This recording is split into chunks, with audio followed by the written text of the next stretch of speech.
Géopolitique de l'Afrique, c'est disponible depuis le 10 septembre aux éditions Erol, 40 fiches thématiques et documentées pour comprendre le continent et ses enjeux. Nous recevons le co-auteur Jean-Christophe Servan. Bonsoir, merci d'avoir accepté notre invitation. C'est moi qui vous remercie. Alors comment il est né ce livre finalement? Alors d'abord un petit exergue, un soutien à votre collègue et notre confrère Khaled, bien sûr, évidemment. Merci. En passant. En ce qui concerne cet ouvrage, l'intention était de faire un ouvrage pédagogique à partir du dernier texte produit par un grand africaniste, Philippe Hugon, un spécialiste du développement. Et donc, en tant qu'auteur, j'ai été chargé de le mettre à jour, évidemment, par rapport aux données de ce début d'année 20, rougissante, on espère, et de trouver des angles et des encadrés qui permettent aussi au plus grand dénominateur commun, au plus grand nombre de personnes, de pouvoir un petit peu découvrir les ambivalences de ce grand continent, les espoirs, les défis et les enjeux. Dans les premières pages du livre, il y a un document sur les régimes politiques depuis l'indépendance, pays par pays. Les coups d'État et les conflits sont légion sur le continent africain. Comment vous l'expliquez? C'est extrêmement difficile, évidemment, ça engrange de nombreuses données, mais si on revient évidemment, puisqu'on a commémoré à peu près les 60 ans des indépendances de nombreux pays du continent africain, en particulier l'Afrique subsaharienne, si on revient, c'est qu'évidemment il y a toujours eu beaucoup d'assujettissement. D'une part, évidemment, de nombreux pays ayant obtenu leur indépendance au début des années 60, tout en étant, en ce qui concerne, en restant le prisme de l'Afrique francophone et des anciennes puissances coloniales françaises, un prisme de l'indépendance et de la dépendance, qui ont participé aussi à l'organisation de ces coups d'État, qui sont faits parfois, en fait, contre la France, mais qui ont été souvent, évidemment, sous le regard établi de l'ancienne puissance coloniale française en particulier. On les a vus ressurgir, évidemment, ces dernières années, et puis plus récemment, quand on parle de la situation au Mali. Pour autant, ces derniers, par rapport, évidemment, à la période des années 60-70, sont beaucoup moins nombreux. Mais ils sont toujours là. Ils sont toujours là et posent de nombreuses questions. Vous avez eu l'occasion d'en débattre en ce qui concerne le Mali, évidemment. D'un seul coup, tout le monde de se rappeler, évidemment, un petit peu de la faillite du président déchu. Mais les signaux étaient auparavant là. Et en ce qui concerne, si on reste sur le Mali, en ce qui concerne le Mali, on ne peut imaginer que des grands officiers maliens, venant en particulier des forces spéciales, n'aient pas été un petit peu proches aussi de l'ancienne puissance coloniale française et puis leur transmettre des informations. On va parler un peu d'économie. Près de 60 ans après les indépendances, les économies africaines sont très liées aux économies européennes. Est-ce que la Chine peut rebattre les cartes? Alors la Chine fait partie, effectivement, ça a été un des grands... La Chine ou d'autres pays? Bien sûr, en ce qui concerne les pays du Sud, plus globalement, enfin, déjà sur la Chine, c'est un retour. Il faut jamais oublier que sous Mao Tse-tung, effectivement, la Chine des années 70 avait entamé, en particulier en ce qui concerne l'Afrique australe, avec le Tazara, quand même la construction d'une ligne de chemin de fer très emblématique de l'aide chinoise aux pays ayant acquis récemment leur indépendance, en particulier dans cette zone et face à la ligne de front sud-africaine. Et la Chine est revenue finalement au début des années 2000, précédant une cohorte de nouveaux pays du Sud qui ont compris que la position du continent africain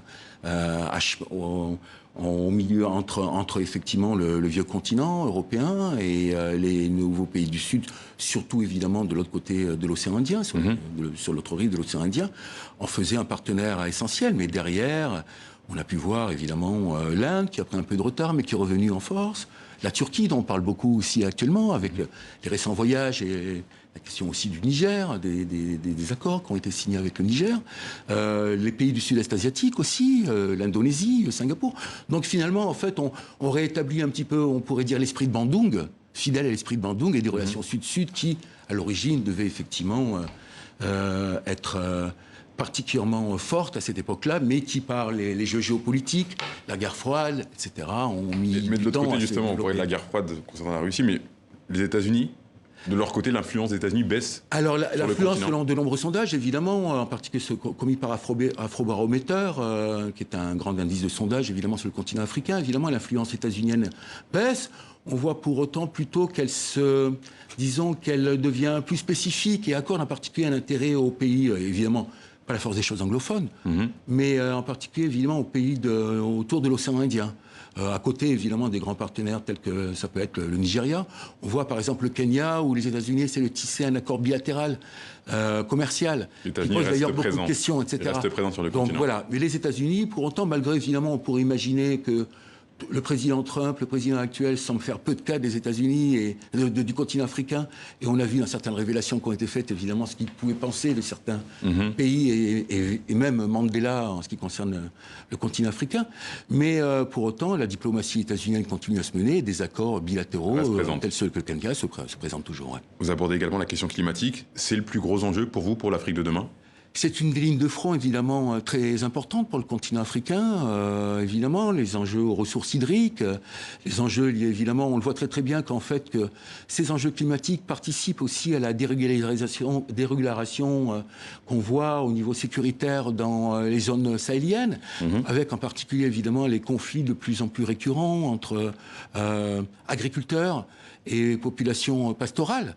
Donc, même si évidemment sur le long terme, on voit très bien que le Sahel en particulier est régulièrement soumis à des périodes de sécheresse qui sont remplacées par les périodes de verdissement. Mais pour autant, évidemment, c'est un enjeu qu'il faut prendre en ligne de compte avec les conséquences en particulier des réfugiés climatiques qui peuvent se profiler évidemment dans les décennies à venir. Justement, vous parlez de réfugiés, la question des migrants est évoquée dans votre livre, avec 80% des migrations forcées volontaires qui sont intra-africaines, contrairement aux idées reçues. Tout à fait, mais à nouveau, comme je vous disais en préambule, cet ouvrage est pédagogique, est fait pour les étudiants, qu'ils soient du continent africain d'ailleurs, qui permet de se restituer à ce vaste ensemble de 54-55 pays sur le continent, et aussi évidemment pour en ce qui concerne la France. Mais cette question, évidemment, chaque fois est rebattue et instrumentalisée. En premier lieu, évidemment, l'émigration, c'est d'abord intra-africaine. Mais toute la question se pose, évidemment, avec les conséquences provoquées par le Covid et le ralentissement dans les grandes métropoles, les grands pôles économiques, en particulier l'Afrique du Sud, Johannesburg, qui est un grand pôle, évidemment, de migration. Toute question se pose sur l'avenir, évidemment, de ces pôles économiques pour de nombreux migrants subsahariens. La dernière fiche, la numéro 40, est consacrée aux femmes, l'avenir du continent. Elle produit 62% des biens économiques du continent. Est-ce que cette tendance va s'accentuer dans les années à venir? C'est déjà le présent du continent, et ça a été souvent le passé, ça a accompagné beaucoup de luttes d'indépendance, sans doute évidemment en coulisses, mais elles ont toujours été très très présentes. En ce qui se concerne évidemment la question des femmes, et la question plus globalement du genre, d'énormes efforts doivent encore être entrepris sur le continent africain, et d'une manière effectivement très pragmatique aussi, d'inclusivité dans le tissu économique, qui repose pour beaucoup, même si évidemment, plus que jamais, l'image de la femme entrepreneuriale est vendue, en particulier par les suppléments Afrique qui ont été développés par les quotidiens français.